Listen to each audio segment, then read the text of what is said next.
மிக மிக அழகான தத்துவ வரிகள்.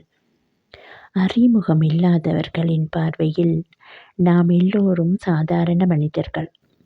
பொறாமைக்காரரின் பார்வையில் நாம் அனைவரும் அகந்தையாளர்கள். புரிந்து கொண்டோரின் பார்வையில் நாம் அற்புதமானவர்கள். நேசிப்போரின் பார்வையில் நாம் தனிச்சிறப்பானவர்கள். காழ்ப்புணர்ச்சி கொண்டவர்களின் பார்வையில் நாம் எப்போதும் கெட்டவர்கள். எம்மை பற்றி ஒவ்வொருவருக்கும் ஒரு தனியான பார்வை உண்டு. ஆதலால் பிறரிடம் உங்கள் பிம்பத்தை அழகாக்கி காட்ட அதிகம் சிரமப்படாதீர்கள். இறைவனின் திருப்தியே உங்களுக்கு போதுமானது. மனிதர்களை திருப்திப்படுத்துதல் என்பது எட்ட முடியாத இலக்கு.